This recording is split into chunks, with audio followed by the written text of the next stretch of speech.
السلام علیکم۔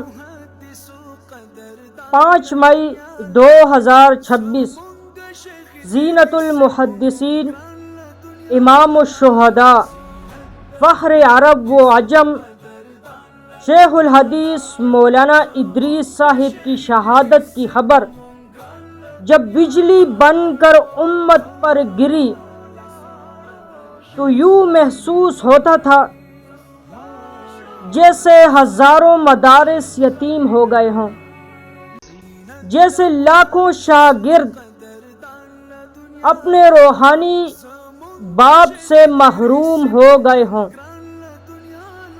ایک خاموشی سی چھا گئی تھی اور دل چیخ اٹھا تھا، آنکھیں برس رہی تھی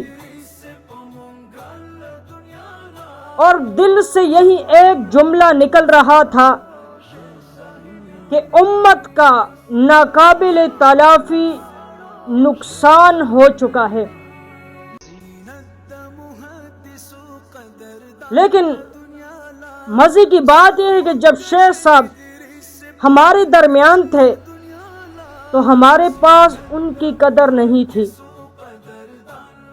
ہم نے ان پر تنقید کی، قسم قسم کے اعتراضات کیے، حسد کیا، اور جب یہی تنقید، اعتراضات اور حسد حضرت شیخ صاحب کی شہادت کا سبب بنی تو پھر جو اعتراضات کر رہے تھے تو وہ بھی پھر دکھ کا اظہار کرنے لگے، اور ان کی زبان سے بھی یہی جملہ نکل رہا تھا کہ امت کا ناقابل تلافی نقصان ہو چکا ہے۔ اور وہی تنقید، ضد، اعتراضات والا بازار آج کل پھر گرم ہے۔ سوشل میڈیا سے لے کر مجالس تک شیخ الاسلام مفتی تقی عثمانی دامت برکاتہم العالیہ پر تنقید کی جا رہی ہے، اعتراضات کیے جا رہے ہیں، اور عجیب عجیب قسم کے اعتراضات۔ حضرت شیخ صاحب نے فتویٰ دیا ہے کرپٹو کرنسی کے بارے میں، لیکن اعتراضات ہو رہے ہیں کہ آپ عدت کیس کے بارے میں فتویٰ کیوں نہیں دیتے۔ اعتراضات ہو رہے ہیں کہ آپ تا حیات کسی قسم کا عہدہ، اس کے بارے میں فتویٰ کیوں نہیں دیتے۔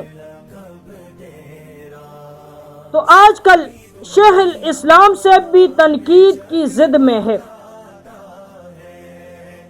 اللہ تعالیٰ سے یہی دعا کریں گے کہ یا اللہ ہمیں اپنی علماء کی قدر نصیب فرما۔ وہی تنقید، وہی ضد، وہی لہجہ، لیکن جب یہ ساری چیزیں ان بڑی شخصیات کی دنیا سے جانے کا سبب بنتا ہے تو پھر ہم روتے ہیں، آنسو بہاتے ہیں، اور پھر میڈیا پر آ کر ہم یہی کہتے ہیں کہ امت کا ناقابل تلافی نقصان ہو چکا ہے۔